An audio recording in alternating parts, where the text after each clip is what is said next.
All right, ladies and gentlemen, it's good to come your way once again. It's been a week long since I engaged you on the topic for last week. So I'm just gonna try and make this one as short as possible. Okay. But today I'm going to dwell on the church. What is our definition for church? Is a church a place, the physical place of worship? Is a church a group of people, or is the church within us as individuals? And I'm also going to try, based on my understanding, and of course, based on my layman's view of how I interpret the Bible, I'm going to try and put some meaning into what Jesus is and what he meant for first the Jews that he purposely came for to save, and what he meant for the world at large. Because I believe, frankly, that Jesus was a Jew. He came to save the Jews. And if you remember, at that point in time, the Middle East, as we have come to know it now, was a very volatile place. A place of war of attrition, perpetual war, matter of fact. And the Israelis were looking for somebody that they could rely on. And God sent somebody to remedy their situation. So there's no doubt in my mind, first and foremost, that Jesus was a Jew. Along the line, as discoveries took place and Europeans started traveling around, they created this story around him. That is what I believe. But I have been on very great, all of my upbringing has been in the church. My dad was and is a pastor, once a pastor, always a pastor. The whole of my family are great Christians, and I am a Christian as well because I espouse the principles that Jesus Christ lived. So if you go through the Bible, you find out that Jesus never had a physical place of worship, and there's a reason for it. He went around preaching good, right? And why did he do that? Because God is everything good. The very reason why he came to the world was to preach the good news, and the good news is God himself.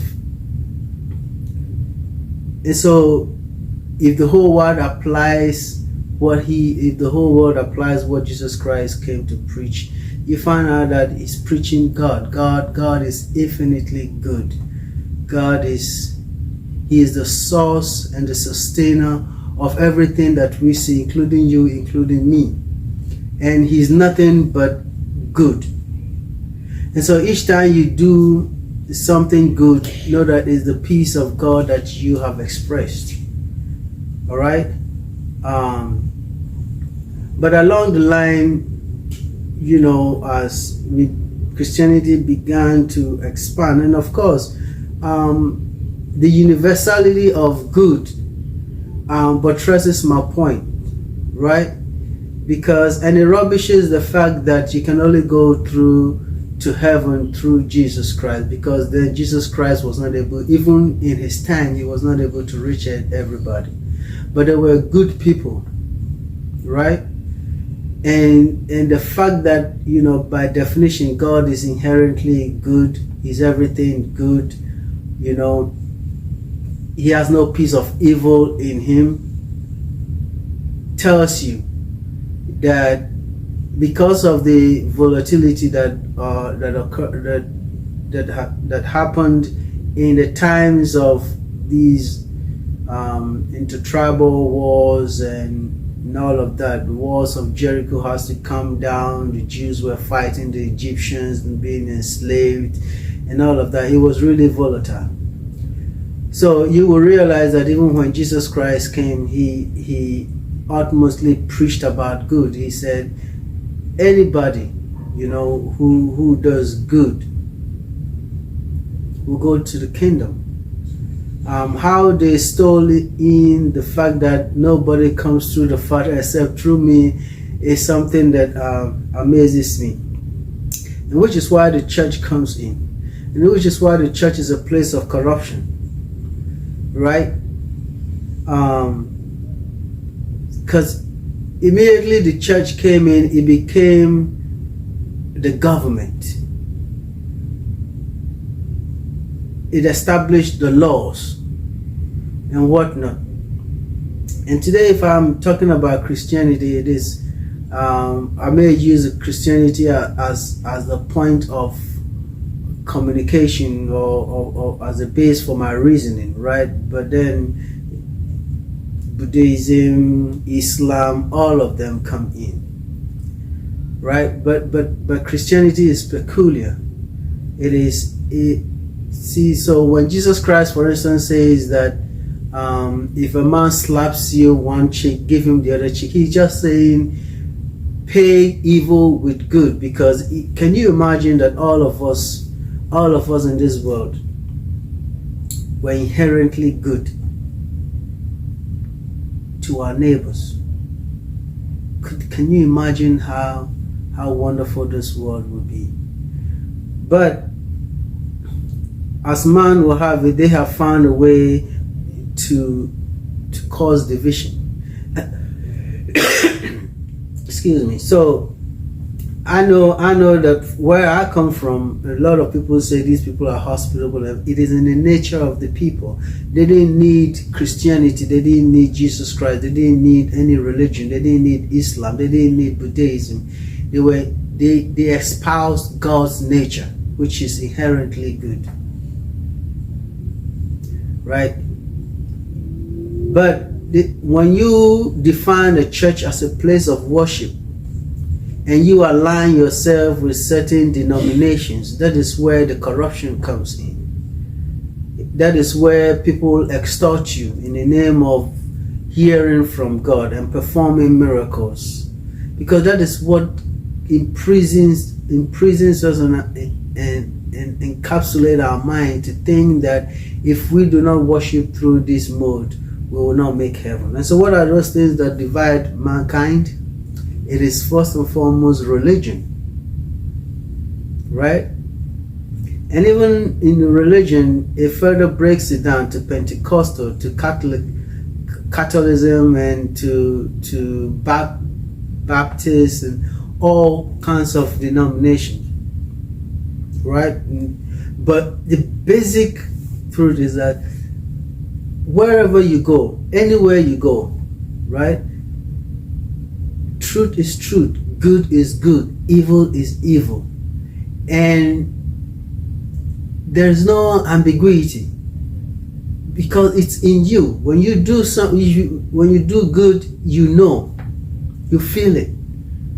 When you do evil, you feel it. So the division, the demarcation is there. It's clear as black and white. But immediately you start to align yourself with churches, which is why I come hard at them, because these are a bunch of corrupt people who don't have your interest at heart. They bring you together. They make you feel like you can't do without them. And at the end of the day, they extort from you. And they begin to make threats, passive threats, about how because you do not give, you will not receive. But if you look at the lifestyle of Jesus Christ and say he just went about doing good, preaching the word, he did not per se have a place of worship. And you were not coerced into giving a tenth of your earnings. So that today, when you don't give tithes, pastors come around and think and make you believe that the circumstances, the adverse circumstances that you are facing is as a result of you not giving tithe. The fact that you don't have children is as a result of you not fulfilling the tithing aspect, right? But I'm here to tell you, I mean, you can be stupid as long as you want. You can do all of that, but the truth of the matter is, good lies in you. And God, when you express that feeling, when you do good to your fellow man or to the environment around you, that is God speaking. That is God in you. You do not have to kowtow to anybody's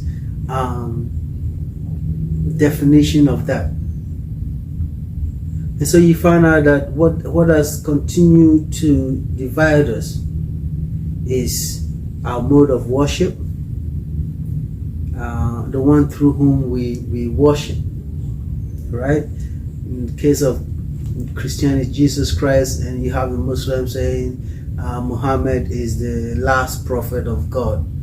I mean, now I've not spoken extensively about Islam because I'm not well versed in it, but the little I know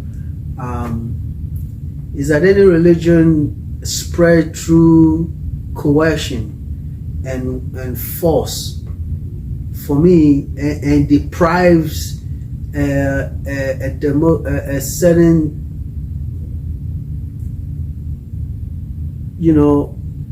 amount of people from achieving their full potentials. Now I'll be blunt with it, like, continuously putting the woman in a certain place where they cannot express their full potentials. For me, it's not a religion. So, I mean, what is the definition of God? It's what I've just told you. God is infinitely good. He is the source and sustainer of all that is around us. It's as simple as that. And each time you do that, and you do good by yourself and the people surrounding you, and you are alive to your responsibilities, not to the responsibilities of pastors who are only there to siphon from you and make your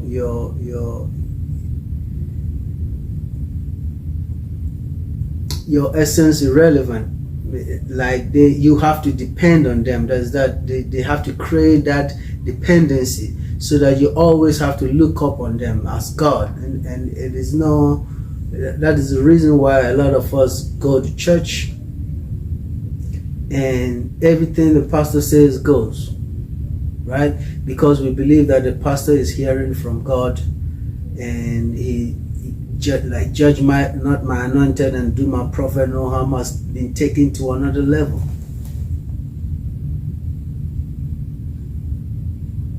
But if all of these divisions were not there, if there were not Pentecostal churches where a man stand up today and says, I'm forming a church, and all of us, I mean, will recognize that the God that we worship, let's even take the name out of whoever you define as God, because when you begin to apply that God factor, people say, what is the definition of God to you? But let's just say let's just remove the God factor and say that person, that force that you believe in is inherently good, and that each time that you do good, you are actually portraying the finest quality of God.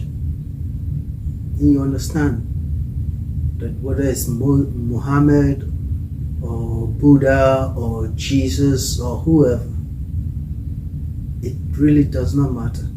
What matters is doing good. So I just said, let me come in here and just continuously let you know that church has no relevance as far as I'm concerned. And Jesus Christ did not establish church as a place. He did not intend for us to gain physical things from his name. You know, bishops and archbishops, all of these are titles. They have found a way into our hearts to deceive us.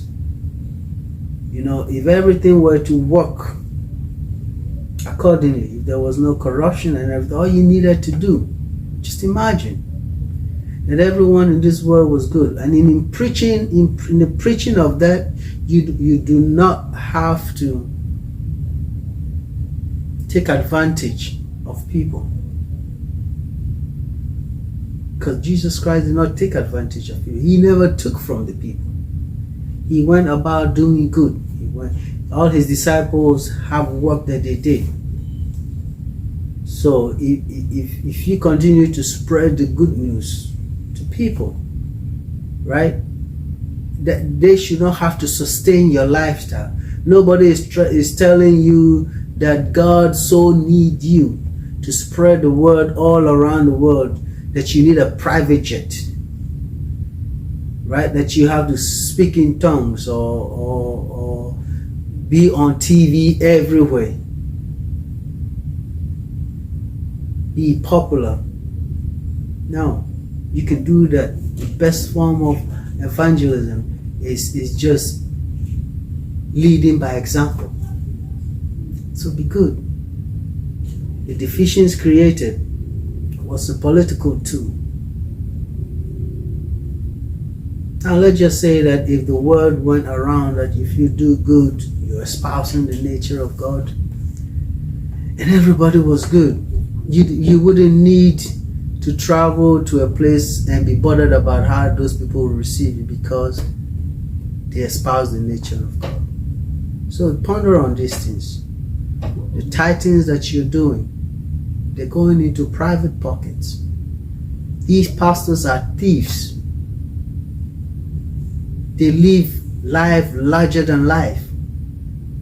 They live larger than life.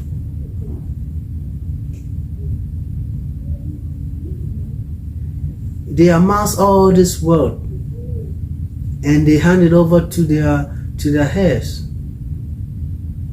Check it out. Every church that you belong to, apart from the very traditional ones, because they know what they command, and they deceive you every day to be dependent on them.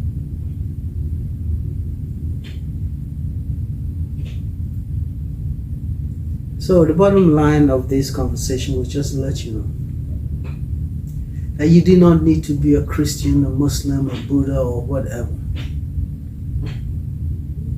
Just be inherently good. Just be in the nature, the good quality that God is.